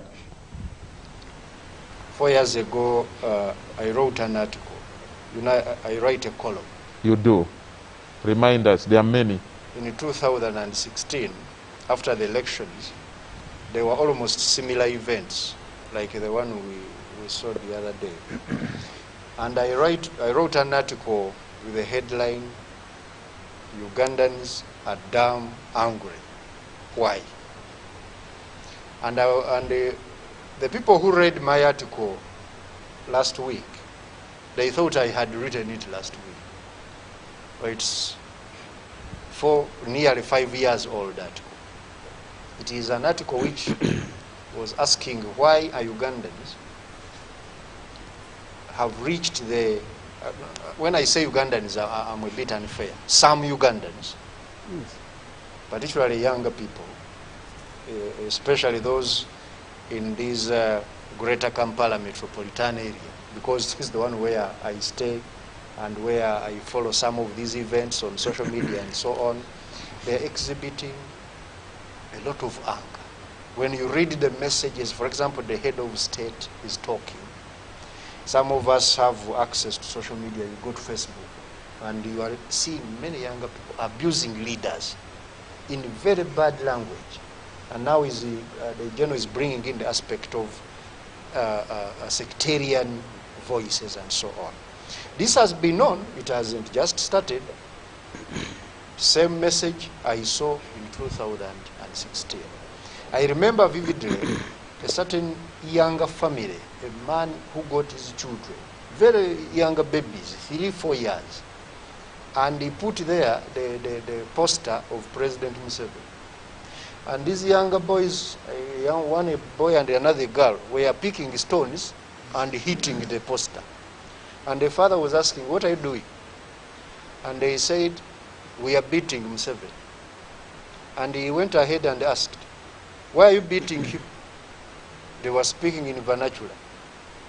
Kubanga atumazeko emirembe. And these are babies. Someone was now, you know, these things we see them in the Middle East or somewhere, was teaching these babies. And now they should be around 9 or 10 years. But now, I wanted to find out, why have we reached that point of Ugandans getting too angry? And you know, General Tumwine and the senior NRA leaders, they know very well what happens to younger people when they get angry to the point where they were in 1980 as equally younger people. And I wouldn't want to see that. So that brings us into the reasons. I would want Uganda to sit down and look at this. And when I talk of Uganda, I mean both the leaders and the led, on why have we reached this point. Because Uganda has been one of those countries where other countries in Africa have been sending delegations to understudy us on how we are progressing. But now, today, I want to tell you the truth, General. Very few younger people have space in their head even to listen to policy issues. They are just about slogans, and the slogan, the common slogan is, Museveni must go. This is an issue which nobody should brush away. We need to look into it. Why are they saying Museveni must go? Is it because they don't like a man called General Yoweri Museveni, whom I think many of us have seen as the only person as a president of Uganda, and some of us who have been able to be more proactive have even read where Uganda was and where it is today. Because the two Ugandas, they are completely different. This is a Uganda where we can speak on TV at midnight and we go home. And we reach home. And we do things. Before COVID, these very younger people go to disco, they dance up to morning, they go home. Nobody touches, even the girls. Sometimes I used to leave very late, and I find my only students I teach at MOOBs when they are going out at around midnight. They move, girls move on the road, and to me, that is progress. But they are not anymore appreciating this. Why? Because number one, there are three things. The economy of Uganda has been progressing for a few people. It has left out very many younger people. So there is a lot of unemployment. There is a lot of, still poverty and subsistence and inequality. These must be issues which, for years, some of us have been singing, must be addressed. to ensure that so many people are integrated in this national cake. There is the aspect also of the social issues. You are talking of this social cohesion. It's no longer there. These ethnic now undertones you hear. It's because some people think some are benefiting more than others. And as leaders, you reflect on some of these things. The last one is the political issues, of course.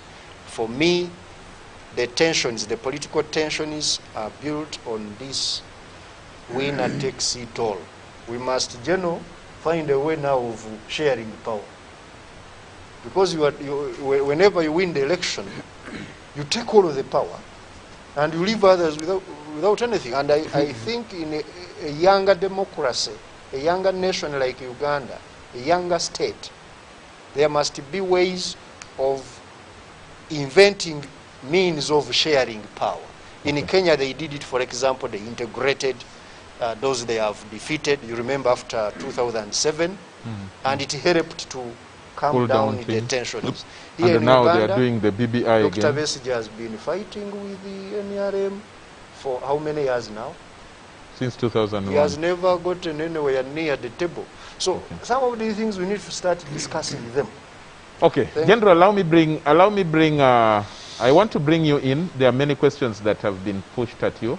But let me bring Margaret for some 2 or 3 minutes, and then I ask her to ask her question. We have General Semuju has come here before, but we have a culture here where the panelists, the hosts here, ask the guests a question. So I will start with Honorable Margaret, make a point, and then make your point, the response you wanted to give, and then you ask your question, and then I'll come back to the studio here because time is flying fast, and we need to start winding up.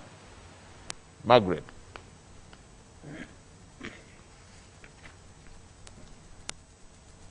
Excuse me.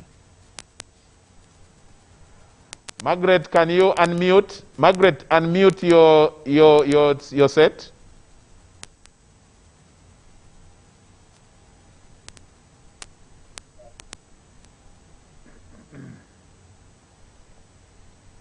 Yes, thank you, Charles.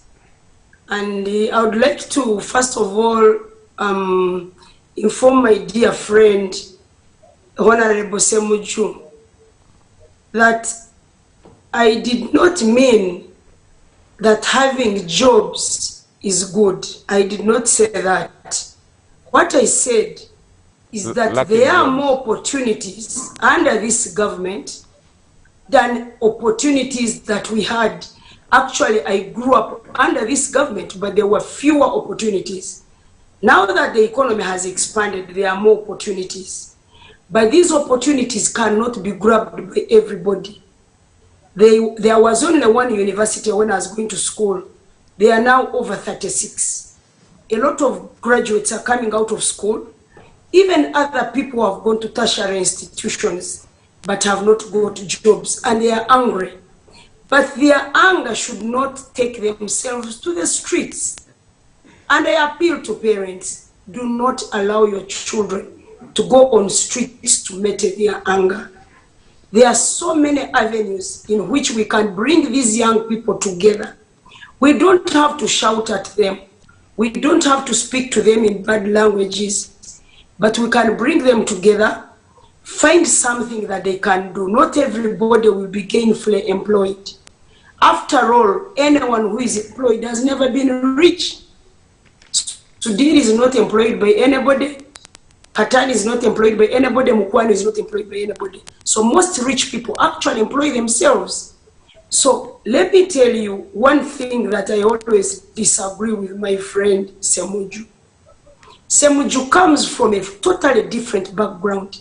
His background is a very highly intoxicated constituency, intoxicated with anti-Museveni sentiments, anti-government sentiments, which they create themselves as leaders, and then it reflects in their constituents.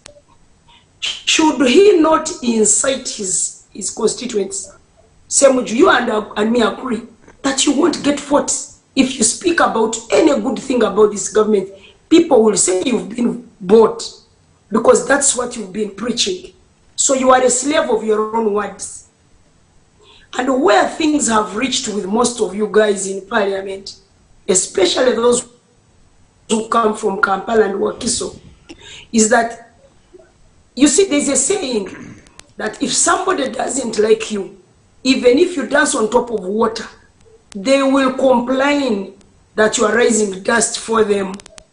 So even if President Museveni and his government dances on top of water, you complain that they are raising dust. One thing you need to note is that it takes two to tango. There is another saying that if you are going to hit a snake that is lying within the precincts of your eggs, you will hit the snake, but you will break some of your eggs. I am very, very sorry, even if I don't speak for government, but I'm very sorry that innocent people lost their lives. But before I blame the security forces, I blame people who caused the riot. If they had not gone to riot, were the police going to shoot them from their homes? Were they going to follow them anywhere? Let us not promote lawlessness. Let us promote peaceful demonstrations. People can wake up in the morning, walk along the streets, protest, but really breaking into people's shops, beating up people who are wearing NRM t-shirts. That was not right. I said on this before. Margaret, now your question. That my ambulance was in Kampala, an ambulance that carries patients. But just because it had my pictures and NRM colors, people were hitting it, and yet there was a patient in it. That's not fair. You also need to teach your riotous people some good manners somehow. You cannot start hitting at innocent people, hitting at the police. Sincerely, somebody is armed and you are hitting them with a stone. What do you expect? Honorable Margaret, takes two to tango. Now your question. If you have not hit these people, they will not hit you.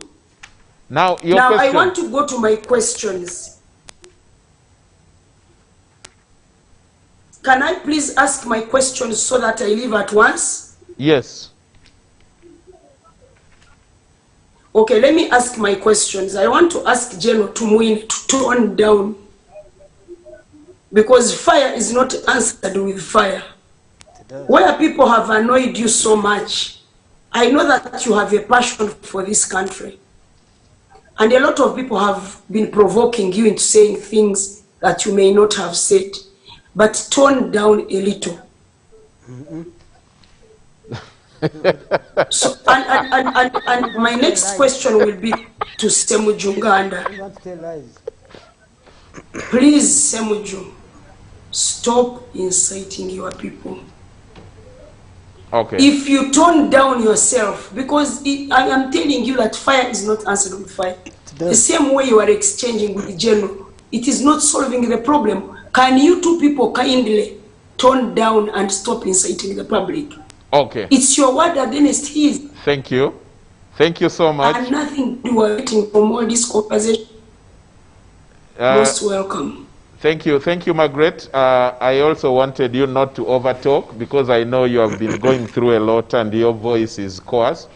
And it is worse when you are talking on phone and through the gadget. General, you will start with answering her. The question she has asked is a direct one, but you can tie it with two other questions. One, just, I know you can do this. Someone called Eddie is watching you and says, Ndugu Charles, ask the general for me.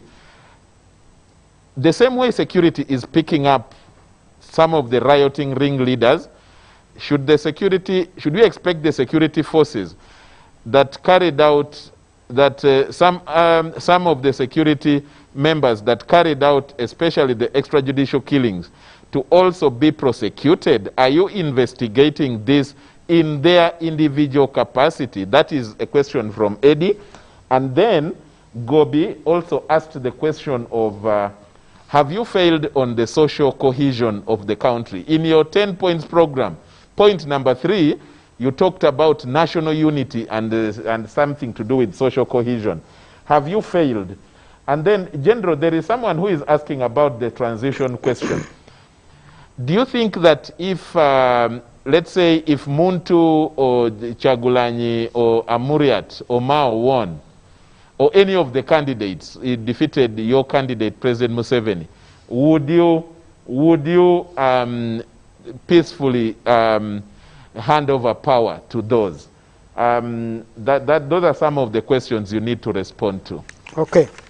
You can do them pap, so that I can give you another opportunity. But before I really go to the answering those specific questions, which I will, I really want to raise a very serious matter. Yeah. Of values within our society. And, you know, for security, peace and security of a society comes from the values of that particular society. And I want to make this understood, especially by the old people and also the young people. There are moral values, there are political values, there are religious values, there are cultural values, there are legal values, there are economic values, and many other values which promote the common good, which promote everyone to feel that in this society I am safe and secure. If I behave in a particular way, there will be no problem. But if I behave in another way, there will be danger to me. Now, I would like to appeal to every family leader that the issue of security is everyone's role, starting from yourself and starting from your family. And it would be very interesting. I was hearing Gobi saying about the young people, that the young people have no space in their head anymore to hear anything. And all that is full in their head is if 7 must go. That is not full. I have spent some time quite with young people, and I engage them. I can tell you, the majority of the young people in Uganda, and I will give you evidence, are more than willing now to understand and study the history of Uganda than before, because of what is threatening their future. It's now the threat about their future that they are now concerned about. And if I may just give you figures, because we should not talk from the air. There has been a very good election of the National Youth Council, from the village level to the parish level to the sub-county to the district. And those who are claiming that the young people are saying Museveni must go, 97% of the elections are won by NRM. Now, how can you say that all they want, that the young people are Museveni must go? That's not true. As I speak, the young people have actually said, and they have started a movement called Violence Upon themselves, because these who are advocating for violence are threatening their future. Majority of the God-fearing, peace-loving, patriotic, young Ugandans are not going to be part of this chaos, and they have said no. And I can assure you, that's why I'm telling them, don't be deceived by anybody, especially the young people. Because there has been influencers, wrong influencers, because of poor values, because of no values lost, who have been foreign forces, who have been trying to propagate their interests, agents, their agents among the politicians and among the journalists, who have been propagating a constant message against the interests of the young people. Even journalists? Even journalists. Majority are bought by the negative forces for that purpose. I hope I'm not among them. I will check you out. But they are also, you're going to check my blood stream. But they are also, what I'm saying, there are very many positive journalists who are patriotic. Now where am I? and who have been, I have told you I will check you out. So talk to me nicely. I will tell you the right truth, what I think about you. Because what I'm sharing with you, Okay. viewers, I'm just kidding. is really that we should tell each other the truth. What we should all combine to do, starting from the home. And I would like to appeal to parents, sit down with your children and actually ask them what they think about the current political situation. You may be shocked. You may find that actually what you think is completely opposite of what they think. And find out why. Okay. And what they will tell you, Go to the questions now. they will go to time is running. Yes, as time is running out. Yeah. They will tell you that on WhatsApp, me have started the movement of what's down. Because WhatsApp is in the air there.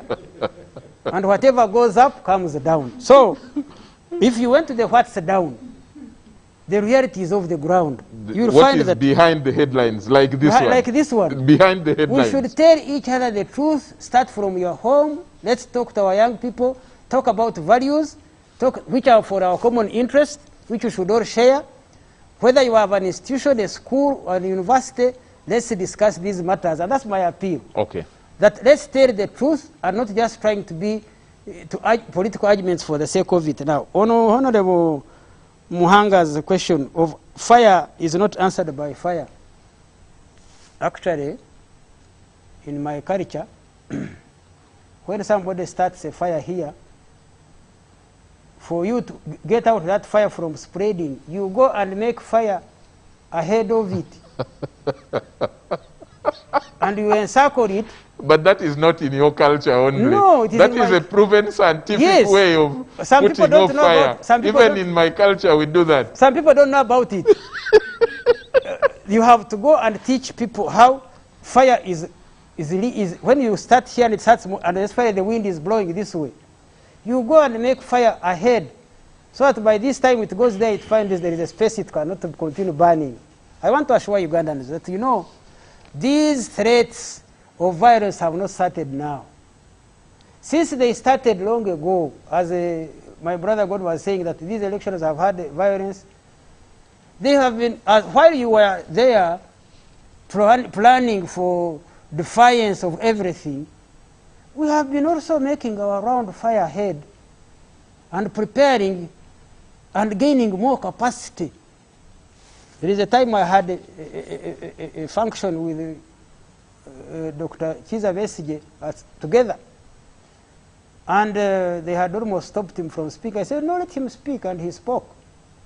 And of course, as usual, condemned the government and was saying what he normally says. And afterwards, I stood up and I said, you people clap for Honorable Dr. Kiza Besigye. He has said he has always been put in and put out. And Banyankole say, when you are arrested and released, many times it means you have you had some old friendship there. But I said what is even more important is that Dr. Kiza Besigye, whenever he has been trying to violate the law and break and walk to work, and has helped us to improve our security capacity.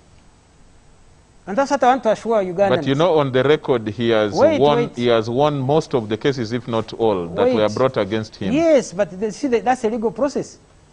That does not mean... And that is the legal process. What I am saying, I expect you to... Wait a bit, we respect it than anybody else. Yeah. So, what I am telling Ugandans is that we have not been sitting here waiting for any defiance to come and walk over us, waiting that any violent person who wants to come around will be listened to. I want to assure Ugandans that our patriotic forces, supported by the God-fearing, peace-loving, patriotic Ugandans who are the majority in the country, are ready to defend the peace and security of Uganda. And no one will disturb that one. The other questions, General. Using whatever means, apart from, you know, the battle now is not about bullets. It's about this argument, discussion, exchange of views. Now let's have the truth against what is not the truth. Now, word against this is a constant. Every time I have been in the studio, he never changes. He's always on the negative side of things, And I have been telling him he hasn't changed. I will not change to his side, because for him, when he came to Parliament recently, 10 years ago, me, I have been there 35 years now. And I tell whoever comes to Parliament, I have been having that responsibility of trying to win over, actually bring harmony between even the opposition and the party, because it is my responsibility for the harmonization of our country. Okay. But some people are consistent, and we live with them as they are. Now, the question of Eddie, that the same way is picking up the ringleaders and are we picking up those who carried out extrajudicial killing? You see, no one should teach us about. Or are you investigating them? Yes, I told you right from the beginning. Will they be brought to book? That we are tougher on our own people than anybody can do. If there were some errant members of the force who are found to have violated the rules of the game or the procedure or the orders of their seniors, those we deal with. Okay. Automatically. You don't even have to tell us. That's we are more interested because we have a reputation to defend of being a pro-people's army. The transition question. Now, this question is a very interesting one. The moment we as a country accept that we are going to engage in a multi-party election, in a competition of some candidates who are all officially nominated, and they are supported by the government and by everybody and by security to go and campaign, is a clear indication that whoever wins the elections takes the day. Okay. So there is no doubt on that question. Okay. The democratic process, and I will come to the question of sharing power about Godi, which is a very good point. Yes. Is power shared? On that one, very hard one.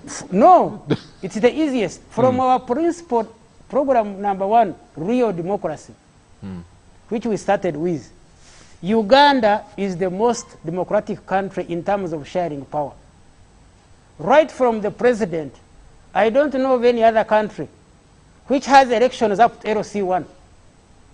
That was the main purpose of sharing power in our original participation under the movement system, so that as many people as possible at different levels can share power. Okay. But through a democratic process. Okay. So Ugandans, don't be deceived by what people say. From LC1, there is power. Okay. Let Honorable Semuju respond to Margaret's question, and then I bring in Gobi. Margaret's question. Margaret thinks that the tone of debate, discussion, actually, I pray that she meant not, maybe not that for Honorable Semuju as a person, but that broadly the tone of the opposition in discussions against the current ruling government is a tone which is only insightful of the followers. I hope that is what she meant broadly. This time people went on the street without anyone calling them, without any statement that any media can quote that was uttered. They are there. They simply went on the street, the same way Pekosukutesa saw Museveni humiliate that Chireka and went to fight. The trouble is that the Tumwinis think this Uganda owes them, and every other person is a small person. It is them who are big. Now they discovered that you can arrest one person and then you have to kill 60 to stop the response. Inevitably, it can take longer. It can take longer, and I worry for this country. I had an opportunity, a debate with Mr. Museveni on a radio station, and I pleaded with him. The disadvantage that this country has, people like Tumwine who should be pleading with their elder brother, they are the ones cheering him. That's the trouble that we have. That the cool-headed NRM founders, the Kategayas, died. Now you have the Ajuado Muliros, the Tumwine. Because you need serious people who are going to sit down with Museveni and tell him not to go down with the country. The moment you have Tumwines who are cheering him up, we are in trouble as a country. I have asked the religious leaders, I have asked the There are fewer people now remaining in NRM. The elder ones who are there are yes people. The ones who will tell Museveni, please don't go down with the country, are no longer there. They were chased, others have died. And you have the Tumwines, that brand is the most dangerous brand of NRM, who think because you have a gun, we will sort you out, we shall, in 2 days we finished. And he's celebrating. People are crying. They have fresh graves in their compounds. And the minister responsible for security is saying, in 2 days we had finished. Congratulations, General Tumwine. Gobi, make your last statement and ask the question. I will go direct to the question and start with the Honorable Semuju. It's a two-in-one question, and they require very short answers. Why do you, Honorable Semuju, the opposition politicians, find it difficult to condemn premeditated acts of violence?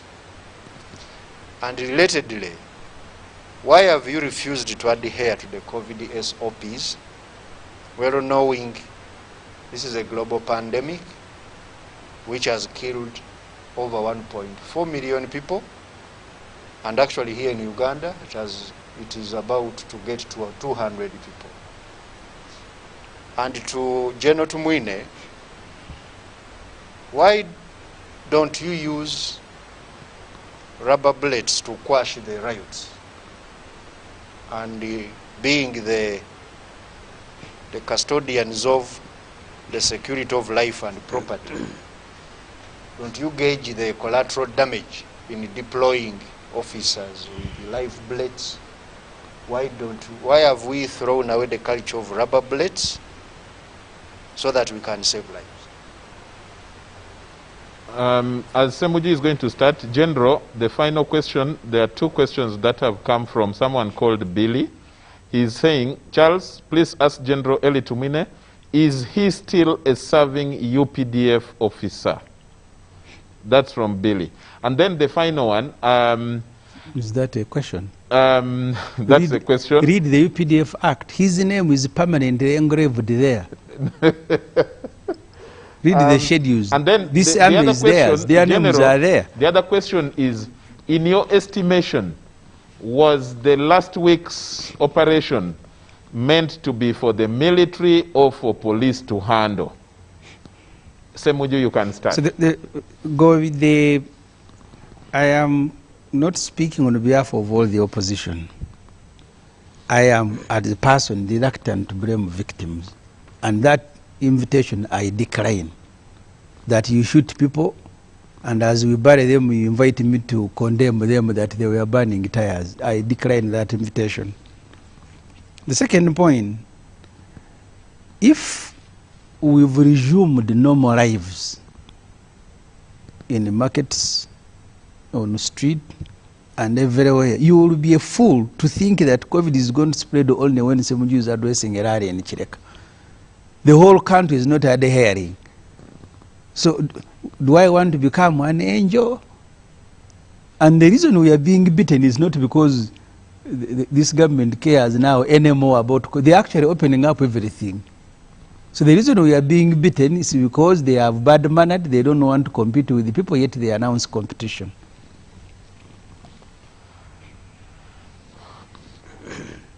Okay. General, in 1 minute. Yes, in 1 minute. We have crossed into midnight now. Yeah, I will quickly answer Godi's question of why not use rubber bullets? Don't you gauge the collateral damage? That we do. And as I told you, as I made in my statement when I was addressing the media, I say we are analyzing the situation and we shall be changing the tactics according to the situation. So we analyze. For example, we found tear gas was indiscriminate. When you put tear gas, it affects whoever is in the area. It does not go for the culprits. But batons are more direct and are part of the anti-riot tools which was used and effectively used too. And then the question of somebody who was asking that, am I still a serving officer? Yes, I'm still officially serving officer of the UPDF. And because I'm representing them even in parliament. But you remember he was retired. I was never retired. You see, you misinformed the public. Sorry, you left the army. You misinformed the public. Keep quiet about that. You don't know about the army. You can't ask me to keep quiet. You don't know anything about the army. Don't tell lies about the public. We are tired of people who misinform the public. Your name is permanent in the UPDF Act. Of course. Even when you die, your name will remain the UPDF Act as the name of the High Command. You see, he that says, I know. He makes statements. And you think this is the National Army, where Tumwine is a permanent member of the UPDF High Command? You have to prove that I was retired. Whoever alleges must prove. Do yes. I have to everything then about you? Everything about you is irregular. Do I need to prove? Don't tell the public lies. Keep quiet. That your name is in the law. You know. That you are a permanent member Please, of the High Command. Don't put me in your shoes. I'm above it because I cannot argue what is my shoes. What is too big for you. What is not true? You know the difference here is it true? And that's how you have lived. Secondly, when you cross the road in secondly, let me finish off. Let me finish off. Because you think you are above everybody. Now, that's the mentality that you have. Can I finish answering these questions before he rudely interrupts? Honorable Sem, would you let General respond? No, Tumwine must stop thinking that he's in the mass. You are indisciplined. You are a negative force. You cross the road. You are the only one using acacia. You yes. remember? Now you better grow up. You have just survived. Remember when you are fighting with Oranya in Parliament? You who has discipline. What? So what? Which discipline do you have to win? Please, say what you want. The public is seeing. You are fighting with Oranya. Who is telling the you truth? Remember? He comes and tells the public lies, lies, lies, lies, lies. And your time will come when it will catch up with you. In your, somebody was asking, in your estimation, was this a military or police? This is always, of course, the police are always in charge of the normal law and order enforcement. But the Constitution provides that they can call upon the UPDF to reinforce them where necessary. And this is a practice all over the world. So that one is not in question. It was not for the military, it was initially for the police, but with a free constitutional right to be reinforced by the armed forces. Because all security forces have one responsibility: protect the sovereignty of the country, protect the lives and property of the people. So I really want to congratulate our security forces for what they have done. Restoring peace and order within 2 days was not an easy thing for a premeditated, planned to burn Kampala and other places, to destroy property, to cause mayhem. That one, everybody should support the security forces. All of you watch out. I appeal to the public. Watch out for those who are holding night meetings in secret. Watch out for those who are collecting weapons of destruction. Watch out for those who are talking the language that divides our people. Watch out for the political leaders who are inciting them. Watch out for the foreign forces who are sponsoring them. Watch out for those who are misleading our young people. And watch out for those who are telling the young people the truth, those who are giving a hope to the future, those who are explaining all the planned programs to take care of their problems. And we have a future, a great future by the young people. And last year in December, I was invited to present a paper in Egypt at the International Youth Forum. Is the African youth an asset or a liability? And I can tell you, African people, wherever you are, there has never been an opportunity for Africa to have an asset of its young generation. Right from Uganda, our young generation, even if they have not got jobs right now, there are programs and arrangements to ensure they will get. Charles, are we in Egypt for Tumwine to give another paper? The best opportunity that Africa has is having a young, dynamic, educated, healthy young people who have opportunity to get information and innovation ideas all over the world.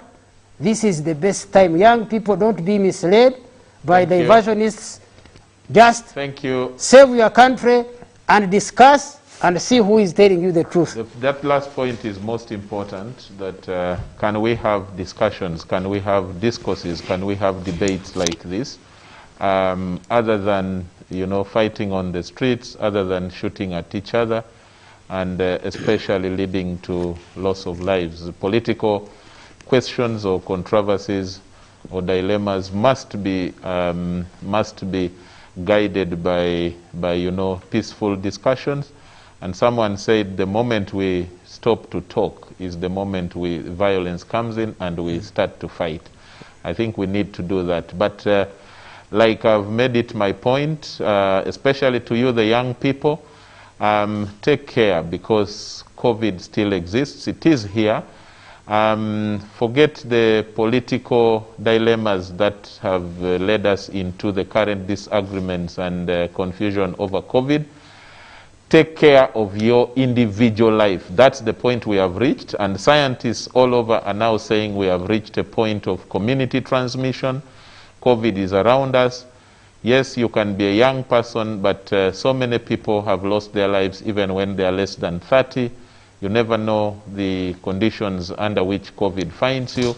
So my appeal to you is always to ensure that you remain alive. Keep alive, sustain yourself so that you can become the best useful citizen that you want to become. And but that starts with keeping alive first. So keep safe. Ensure that you wear your masks in public especially. Ensure that you social distance, and ensure that you ignore the political disagreements. These politicians meet in corners and talk, but sustain your life first. Thank you very much. God bless you. I want to thank General Eli Tumwine for finding time to come to the show. It's a late hour show. But thanks for coming to share your thoughts on the issues that happened, especially last week and going forward. Thanks a lot to Honorable Semuju. The day has been a busy one, campaigning. And thanks so much to your family for allowing you to come, as well as, of course, to General Tumwine, that you can come this late and sacrifice your important family time. Thanks so much to Mr. Gobi, always passionate about this program, about the behind the headlines, and doesn't miss at all. Thanks a lot. And to Honorable Margaret, thank you out there in Fort Portal, and to your family, sympathies to all your family members, to Andrew and the rest of the family members for your loss. We condole with you. And from the team here, from the technical team, I want to thank you so much, and the producers, William, Morris, Bills, Ivan, Fred, and all the rest. Thank you so much. God bless you all. Keep safe. God bless Uganda. Bye-bye. Until next week, be safe. Asante.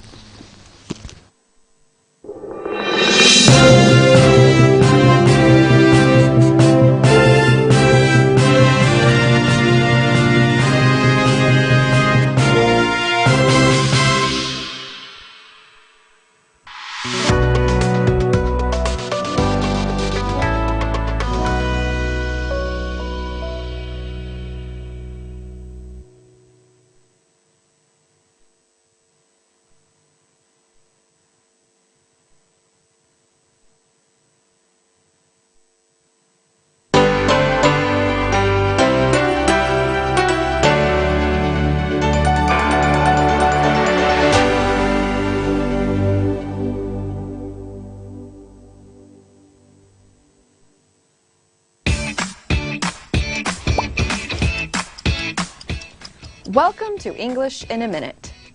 Anything that is significant is important to you. Let's see if Anna and Jonathan have something important to say about this. Hey, did you get an invitation to Lila and Matt's wedding? I did, and I think I'm going to bring my significant other. Wait.